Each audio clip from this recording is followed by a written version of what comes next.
Assalamu alaikum, everyone. I hope all of you had a blessed Ramzan and now you're ready to spring back into action, although it's work from home. In these times, acting with speed and foresight is need of the hour.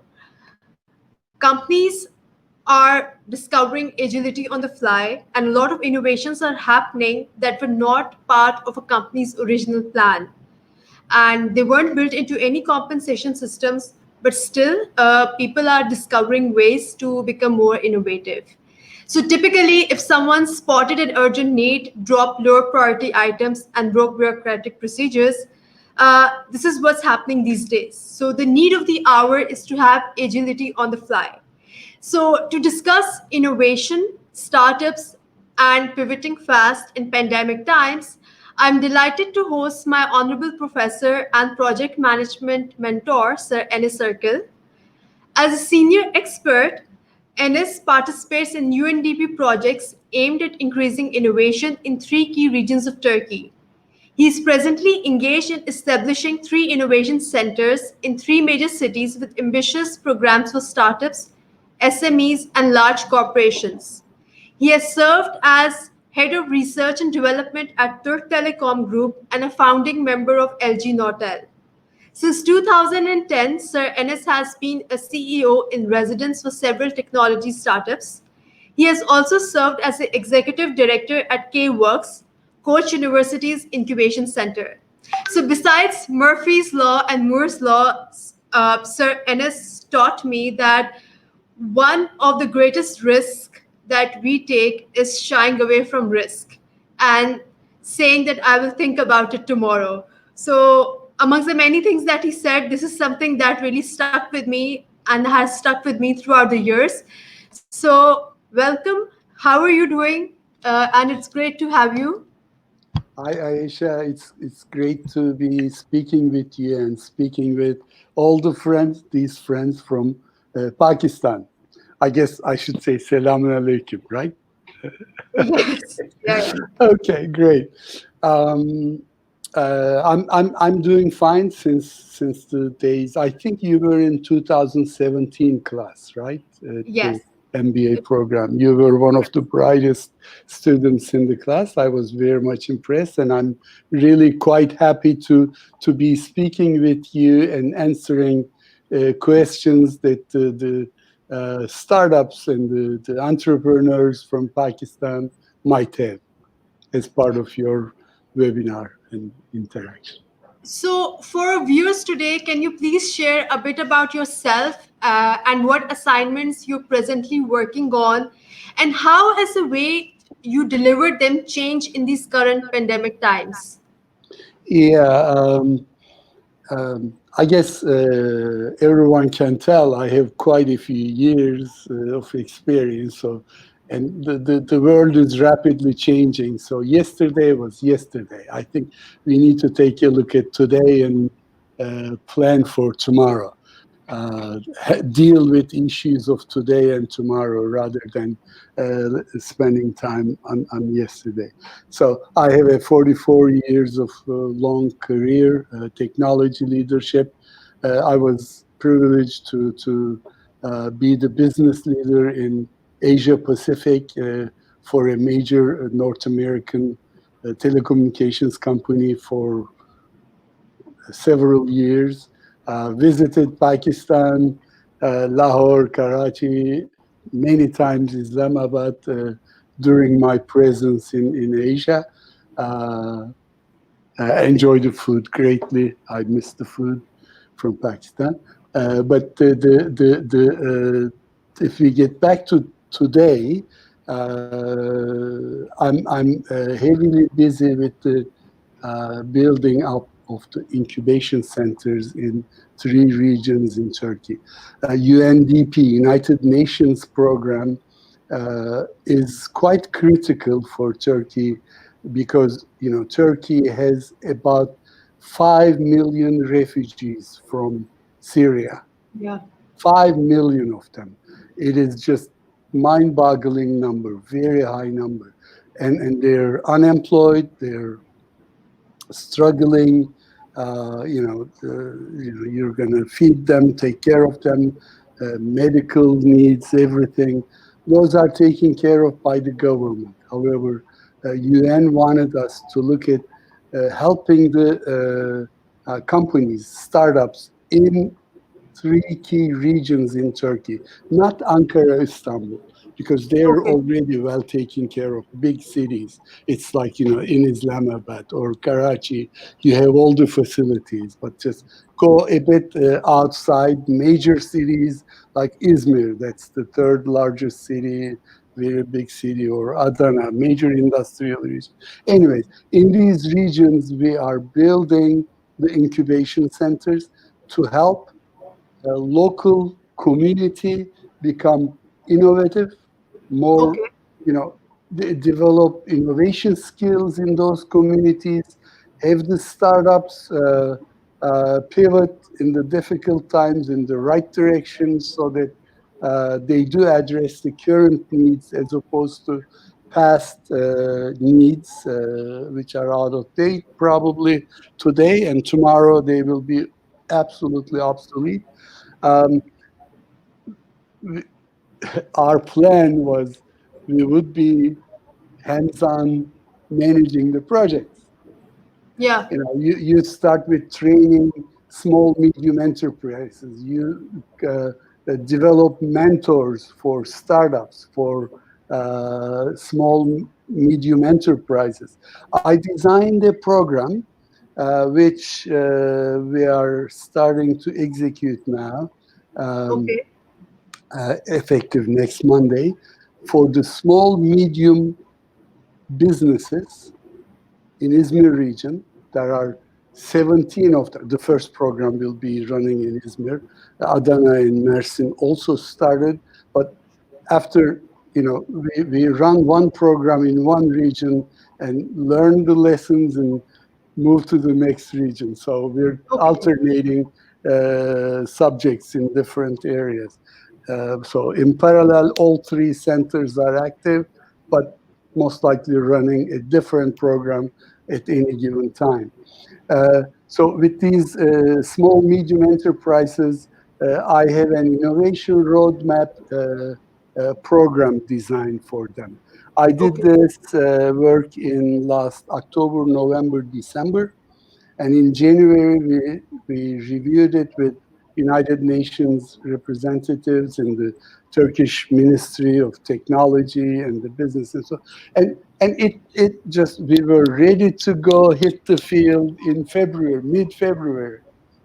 That's when the coronavirus scared everyone, and then Yes. travel restricted, and then in March the numbers started picking up in Turkey.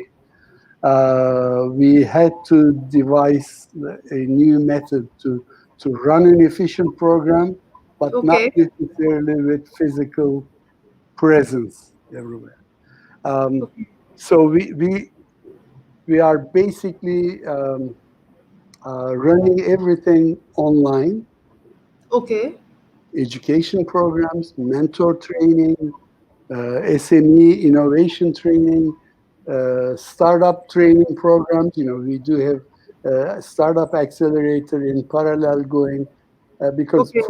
for the startup accelerator, Ayesha, you've been to my KWorks. We built one of the Yes. most successful technology accelerators in Turkey. So I was privileged to be the leader of the team. We've done that. So I let some other colleagues to run the accelerator program of this UNDP program, United Nations program. But the SME, small medium enterprises, is often ignored, often unknown for Hmm. many people. Um, I did gain significant experience with this small medium businesses in Research Triangle Park in US in 90s, and then second half of 2005 to 2010 in Korea. I lived in Korea. Probably but I lived in Korea. We established a joint venture with LG with 50-50 ownership. Yes. I remember that. Yeah. Yeah. So I was the technology leader of that company and also the portfolio management program leader. I established the portfolio management program for that company. We became quite successful because we partnered with small and medium enterprises in Korea. I had So, 23 of them working with my teams, delivering parts and pieces of other several items of our solution. So from this example, I learned a lot of things, and from this experience, and I'm applying it in Izmir. But it is all remote. It was very different feeling, right? exactly. So, how do Yeah. you make sure that when you're doing it remotely, the effectiveness of the program is not compromised? Did you have to come up with a new way of managing the program? And if yes, what was that? Yeah, it was definitely a new way of managing programs. First and foremost, we had to have more flexibility. We had Okay. to have a new look at things. You know, in the business world, you do not look at the human side of the things most of the time. Well, Yeah. COVID was all about emotions, all about human side. You know, COVID is very much like a war situation. Okay, Yeah. the society feels like we're at war. So in the war, yeah, there are definitely key rules and regulations, but you need to constantly improvise. Yes. You know, one of the things I learned from Israel, for instance, is that during their wars, their soldiers were empowered to improvise and make decisions on the fly.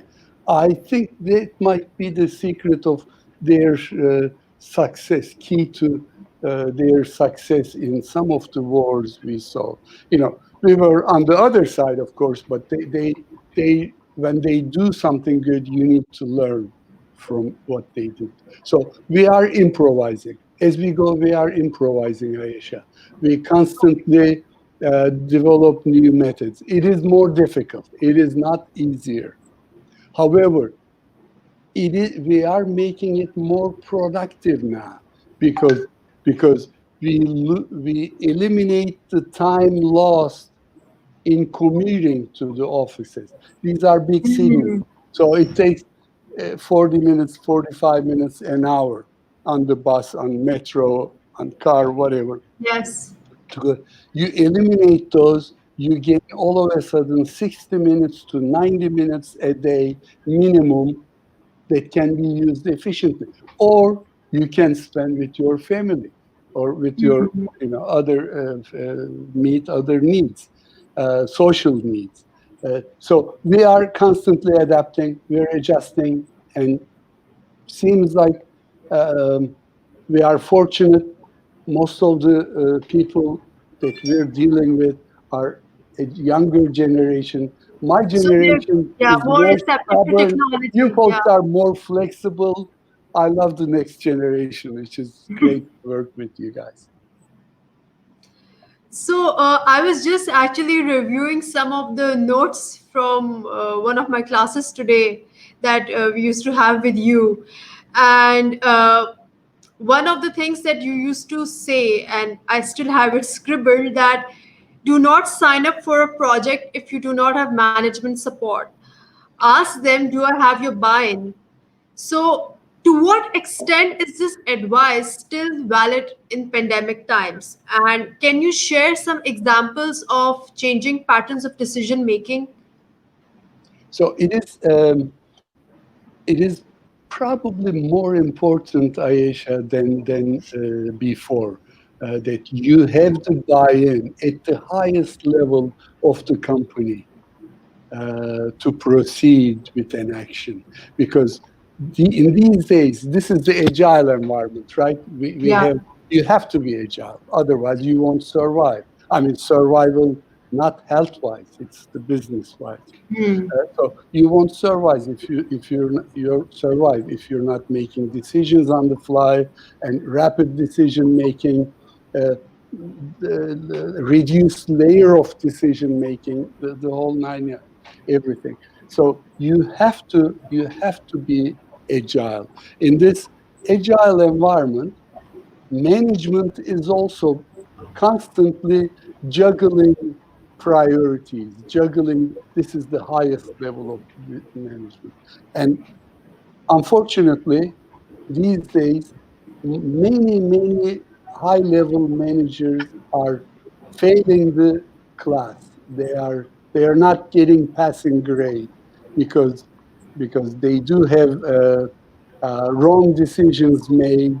Uh, what did I say? I said, this is like a war. We're in a war. We're in this together. You gotta give this feeling to the team. And if in the decision, as the executive, you said, we're going to go conquer that hill, and then you start running there with your gun, whatever, in your hand, and then you're halfway the hill, and the executive or the leader of the army decides that, oh, we're going to make a left turn and look at the left side. You're just dead, Yes, right? you wasted out everything. Yeah. Yeah. So this happened just recently. One of the companies that I advised in the US uh, was going to. It's a SaaS company, software as a Okay. service. Yeah. They have good revenues, big money, so it's good, but they got impacted from the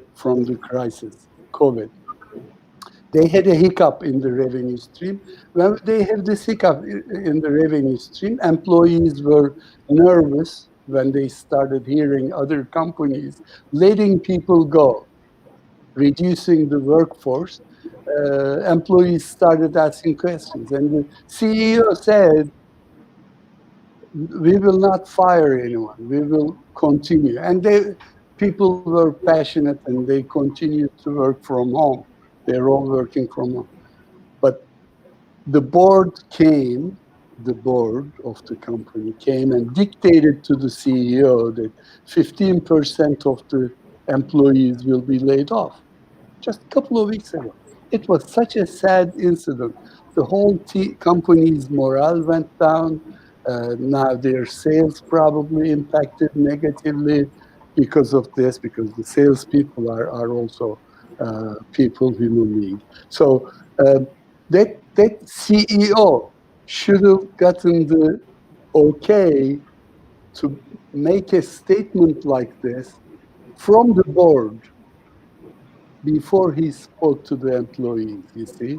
If he didn't Hmm. say anything, it wouldn't have the negative impact. It would have negative impact. When you Of lose your course. job, you're negatively impacted.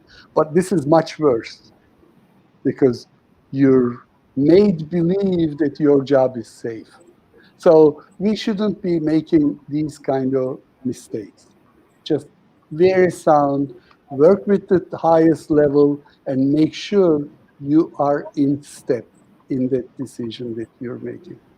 So doesn't that stifle innovation, especially when you have to adapt really quickly to the changing environment? So if you go for approvals, especially when there's a long chain of command, and if you go for approvals for every little thing, so isn't it going to reduce your speed to market when you're trying to innovate and adapt? Absolutely, absolutely. You're right on the money. It just kills the company when you have this many layers of decision making. Um, the, in the world today, the companies that are successful are the ones that delegate decision-making authority to the lowest level, or not the lowest, working level people. uh, it requires very brave leaders, right? You need to have the guts. This is very similar to the risk discussion we had in the classroom. So that as a leader, are you willing to take that risk that this person, Farooq, can really make the right decisions along the way? What if he makes a wrong decisions or she makes a wrong decision? Well, we all make wrong decisions. Can you, without humiliating, without insulting that person, can you help that person learn from that Wrong decision, but they need to make decisions. They need to make decisions. Delegation decisions should be at the lowest level. If your company is still trying to go layers and layers above to get, you ask your manager, he says, let me ask my director, he says, my vice president, and let me check with the CEO. It's gone. Your competition with minimum levels of decision making separation are Yes. flying already with the product or with the result. So, very good question. So, can you share some examples of decision making these days of companies that you're working with? How has it changed? Some examples of new policies or new styles of management that have come in globally. Um, there are of course two types of decisions. One is a strategic decision company.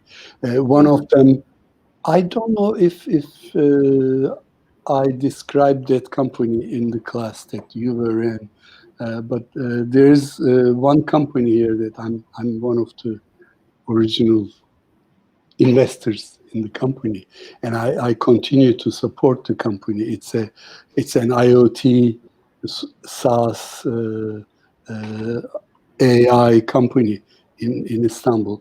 Um, we had to make a decision to open our business in United States. I'm not in the operations. I'm in advisory role, right? Just I have younger fellows who are running it, and they're doing a great job. So for that decision to come to an agreement with a partner in United States,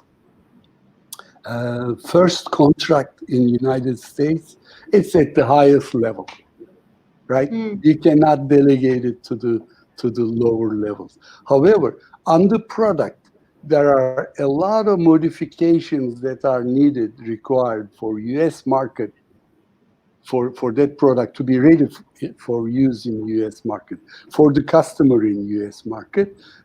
A lot of decisions were delegated. I advised it to the CEO that the guys and the designers, engineers who are business product managers who are working with the customer day to day, they should be making the decisions jointly. None of the higher level managements should get involved. And it's working great. Uh, just 3 weeks ago, three to in May, beginning of May, um, they signed the contract, a major contract with US customer. So it's a strategic market entry in US, and they will be very successful because the last 3 months during this pandemic, people working from home in Istanbul, in the United States, they did at working level make a lot of decisions, Hmm. I'm sure, implemented them, and it is very successful now. It is of course. being tested with one of the world's largest telcos, AT&T, right now, the Yeah. solution. Yeah. Great, because in these times, if you just you know have those lengthy approvals processes, so obviously that's going to slow down everything. And especially if you want people to come up with ideas, it's very important to just assign some creative tasks, that so if there's a problem, how do you deal with the situation, and then let them come up with ideas and then let them implement them as well. Yeah. So that I feel is really important. Yeah, So I hope, Ayesha, that you folks, I don't know the Pakistan market these days, right? How it is, but I hope that for the young bright people, there are quite a few job opportunities. I mean, you may have options, right? If you're very good, you may have options. Do not work for a bad manager. Don't stay there. Absolutely no. Life will only live once. When we are living this, we want to do yeah, good things. We want to work out, we're going to be successful.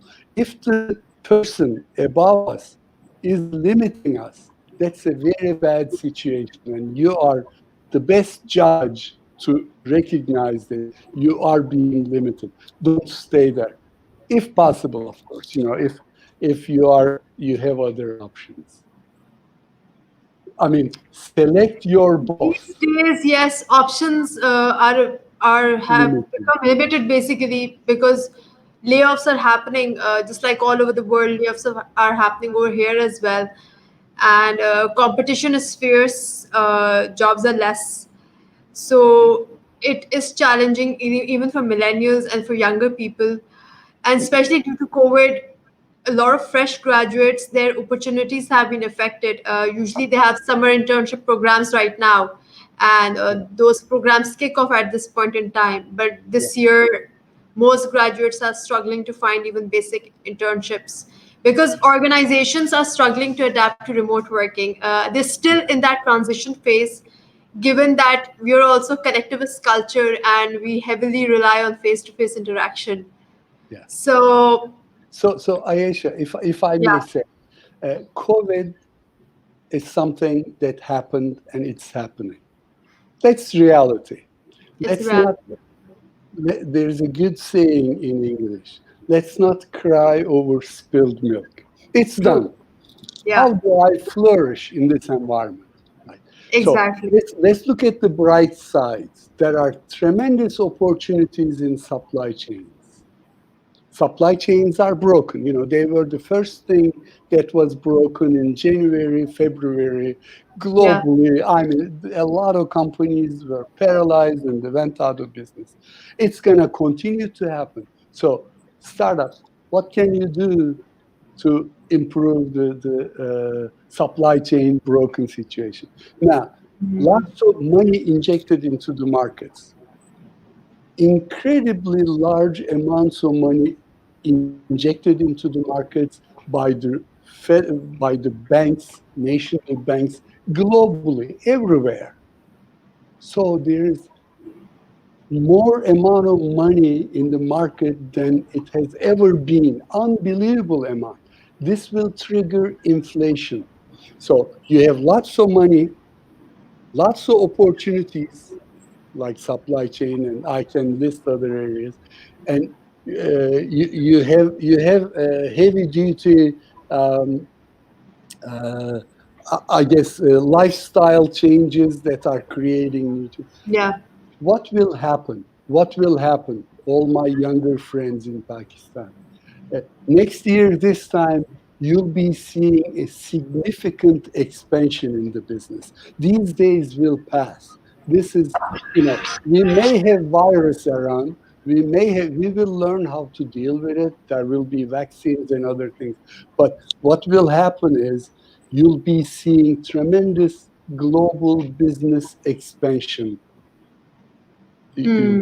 Now, what did I say earlier? It's like a war situation. What happens in war? We turn internally, right? We turn to inside. So we're now looking at as a nation because a lot of borders were closed mostly and so forth. So it's internal. So local products, local solutions became more important than ever. And True. this will continue. This trend will continue because we will be having other epidemics. It's unavoidable. So just learn lessons from this period and be the superstars of tomorrow. You all have this opportunity. So, do you think it's a good time to start a new business? Because Yes. a lot of people are discouraged at this point in time. They think that uh, the doom and gloom is near, so there's no point in starting anything new. Uh, So, what's your take on that? no, that is the wrong approach. This crisis situation is a tremendous opportunity. Many businesses that are not sound, or the entrepreneurs or the founders of the business are not fully into it, doesn't have the heart to go through the most difficult times, will go out of business. So there will be a lot of new open spaces to move around, to make businesses. Start simple. Start simple. Like in all new businesses, do a very, I mean, I'm sure each one has a different business idea. So in that area, do the basics. Do your basic market research, right? Yeah. Which area to target, and then I guess if you're starting a home business, not home, um, food delivery business. If you're starting that kind of business, then start from home. Don't necessarily go renting a place, Yeah. hiring many people, buying pots and pans. Most likely the ones at home would be sufficient to start with. Start small, but go aggressive afterwards. After you feel like you are able to stand on your feet, then go aggressively to grow. But look at the basics of how to start a business. Follow those steps. We do not move around, look for other things when it's crisis. But the sound practices are always valid. Just like you asked, right? Get the get the support of the top dog, top Mhm. manager, top executive in the critical decisions. Because if things don't go right for a while, you'll need the support from the top to Agree. carry on, because you can turn the ship around. But if he or she leaves you halfway, then you're out of line. So sound practices are always valid. We do not just change everything because it's a crisis. However, we adapt in crisis situations. We do not have long meetings, right? I mean, Yeah. uh, like agile meetings, we had those practices, stand up meetings. Make sure if you're having a Zoom, or this is StreamYard, right? The meeting, make it stand up. Everyone Okay. will be standing up wherever they are remotely, and Yeah. then do 15 minutes. And the topic was in advance determined, and just everyone says it and done. Because we're just spending so much time and it's exhausting. Do not Yes. do not waste your time on insignificant things. Indeed, because these are, I'm sorry, I cannot hear you. these are conditions. There are no million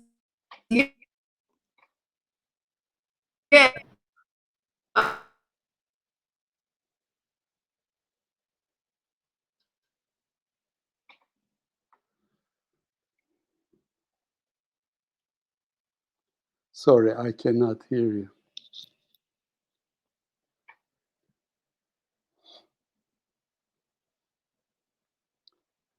Unfortunately, I still cannot hear you, Ayesha. I think something in the connection. Maybe I should redial in. Okay.